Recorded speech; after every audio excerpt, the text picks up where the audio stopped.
Don't you dare cook with those dirty hands. Upon seeing the grime on my hands from my factory job that just wouldn't wash off, my son Jack labeled it as dirty. I prepared the meals with oversized plastic gloves on, but they were so slippery I accidentally cut my finger. I had always intended to work tirelessly for my children. However, my eldest son Jack was ashamed of me. My name is Emily. After getting divorced in my 30s, I leveraged my hairdressing qualifications and juggled part-time jobs at a barbershop and a factory to raise my 2 sons. I'm 55 years old now. The cause of the divorce was my ex-husband's terrible drinking habits. Despite his high education and income, he became violent when drunk, leaving me in constant fear that he might harm our young sons. So, I made the bold decision to leave home with my 2 boys. Dirty hands, huh? Could dirty hands you at least take care of them? My eldest son Jack has a penchant for cleanliness and is a bit of a germaphobe. He's good at studies and graduated from a pretty well-known university.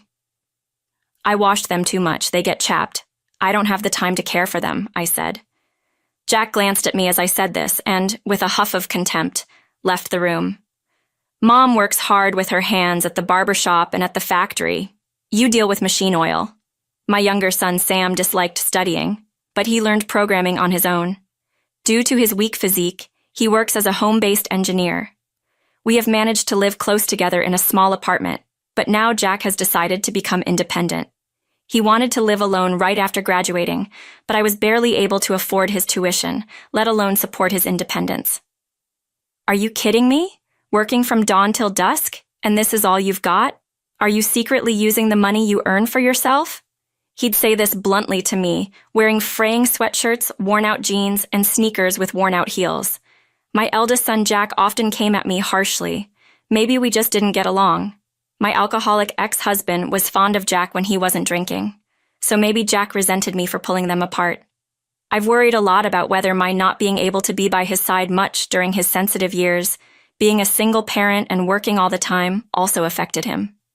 In the end, Jack commuted from home for a while after graduating from the university. When he found out I had managed to set aside some money, he said, "Having parents who don't know how to make money efficiently is a struggle." He then quickly took the money I offered and left without even telling me where he was moving to. Ever since Jack found out that his father, whom I had separated from, had a high education and high income, he criticized me for separating from my husband, saying, even if he was just a bit of a drunk, if I had stayed with the one who had a lot of money, I might have had better treatment.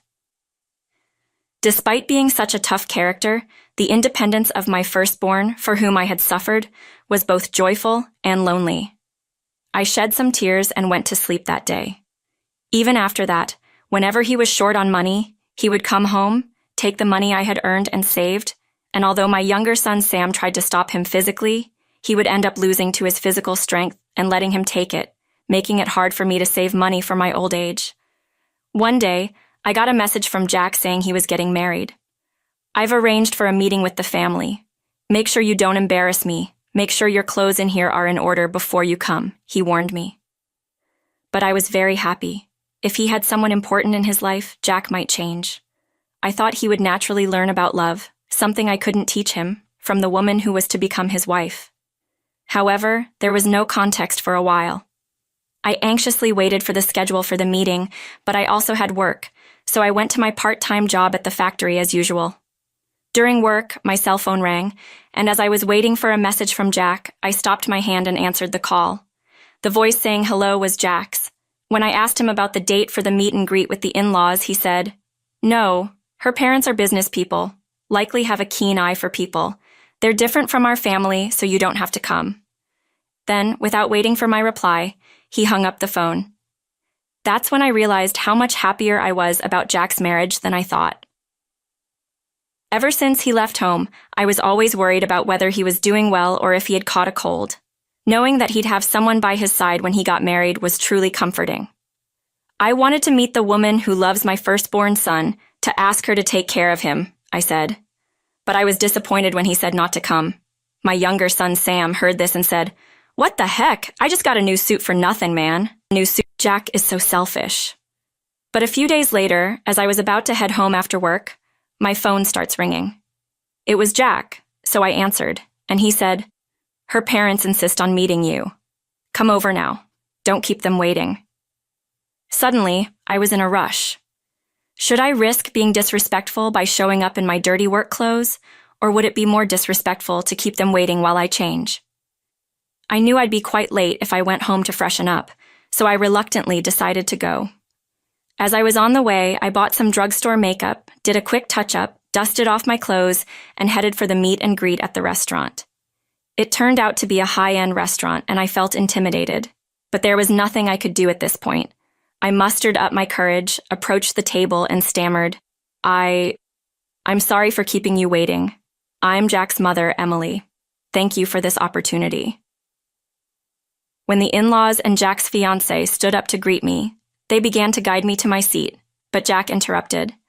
"My mom has all sorts of allergies, so she can't eat at unfamiliar places. Today is really just for greetings." I don't have any allergies, but playing along and bowing apologetically, I practically let Jack chase me out of the restaurant. I'm sure he must have thought my attire was disgraceful. I wanted to talk a bit more with his fiancée, but I had no choice but to return home disappointed. Sure enough, Jack called me the next day. "Why did you show up looking like that? That was embarrassing. Don't you know what a dress code is?" He scolded me harshly. Sam, who was listening to the conversation, snatched my phone and defended me. "Mom was ready with a nice dress, and you're the one who told her she didn't. I still have Sam when Sam gets married." Married. I want to be able to contribute whatever money I can, so I need to keep working hard. One day, about 2 weeks before the wedding, Jack contacted me again. I had thought our relationship was nearly severed since he said I didn't need to come to the wedding. Yet at this stage, he was still pushing more unreasonable demands onto me. "Weddings cost money? You know that, right?" "I know, but I don't have any more money to give you. Besides, if it's money for a wedding, shouldn't you have saved some yourself since you're working?" I replied, and he seemed annoyed, probably because I hit a nerve. "Are you saying you can't even afford to pay for your child's wedding? There must be some way. I'll borrow it from somewhere." He wasn't listening. I gave in and said, "Fine, I'll arrange for it. Come by the house again to collect it." After that, Jack finally seemed satisfied and hung up. A few days later, Jack came to collect the borrowed money. He took it with a smug smile, said nothing, and left. I felt a huge responsibility for having taken on so much debt, even if it was for my child. Jack's wedding wasn't the only thing on my mind. I thought if something happened to me, this debt might be passed on to Sam. I knew I needed to work hard to repay it as soon as possible. Then one day, a man who said he was a customer came to the factory where I worked.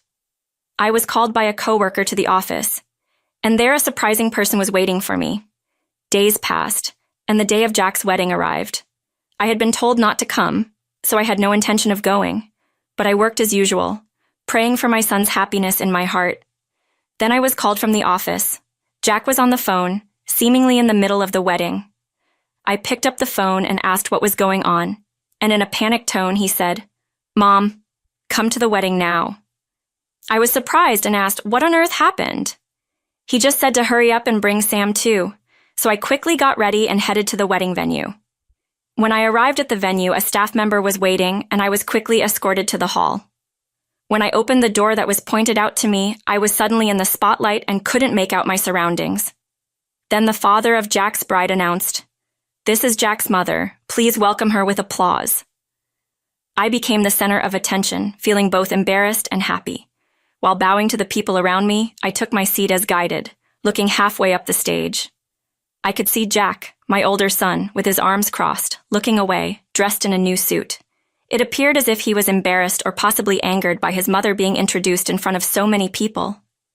Then there was my younger son Sam beside him, saying, "Don't mind Jack, let's have fun. We've been invited by the bride's father himself, that's right."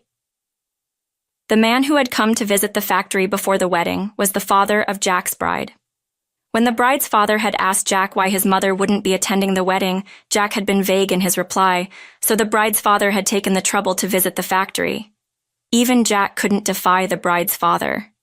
Meanwhile, Sam was starting to dig into the feast before him, exclaiming how delicious they all looked. Thanks to Sam's cheerful and kind demeanor, I could truly appreciate the joy of witnessing my son's special moment in such a grand setting. After that, the wedding reception progressed in a friendly manner, reaching its climax and ending without a hitch. When we finally left the venue, I felt relieved as I managed to convey my blessings to both Jack and his bride. Taking a breather, I went to express my gratitude for the day to the bride's parents. As I peered into the family waiting room, that's when it happened. "Don't get too comfortable. You're only here because your father-in-law felt sorry for you," I heard someone say. Turning around, I saw Jack, who continued, "This isn't a place for a factory worker who's down on her luck." Suddenly, behind Jack, the bride's father, who had been absent until now, said, "Jack, are you still talking to your mother like that?" Caught off guard, Jack turned around, making a surprised face before freezing in place. "Do you understand how much financial hardship you cause your mother?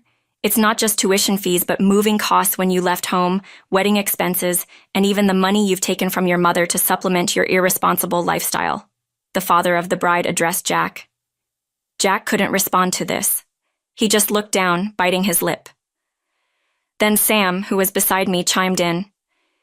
"You had Mom take out a payday loan for the wedding expenses, didn't you? $10 million wouldn't have been enough, right, Jack?" "No offense, but I did a little research about you," the bride's father said as he received a small paper bag from his wife standing nearby, then offered it to me. I accepted it, not knowing what was inside. "I am returning this large sum of money we received from you for the wedding to your mother. And in return, I want you to work at our daycare center and pay the wedding expenses from your salary," he told Jack. "Take it back." Jack lifted his face and looked up at his bride's father. The bride's father's business was a private daycare center, but when you say work, I don't have any qualifications to be a childcare worker, and I've never worked with small children. "Do you mean helping with the business as a manager?" Jack asked, sounding uncertain. Then, with a calm look on his face, the bride's father said, "A manager? Absolutely not. The people who entrust their children to us are hardworking mothers who do it for their families." With a stern look, he continued, "A guy like you who doesn't understand the struggles of a mother and only causes trouble couldn't possibly manage a daycare center. So, first of all, as the bride Tyler was thinking..." Jack stared at him with a look of utmost concern. "What you need is cleaning the dirty toilet that children used and washing cloth diapers at our nursery," he said with laughter, unable to hide a shock. Jack's eyes widened, and he lowered his gaze, clenching both his fists tightly. Seeing Jack in such a state, at first, for me, I was taken aback. The mention of the daycare center jogs my memory. "Could your father is he Mr. Helen?" I questioned, an unexpected realization dawning upon me. The bride's father clapped his hands together, saying, "My dear, you finally caught on." It dawned upon me that the bride's father was the very same daycare teacher who looked after my kids back when I had just separated from my ex-husband. I also recognized his wife, who had been a daycare teacher alongside of him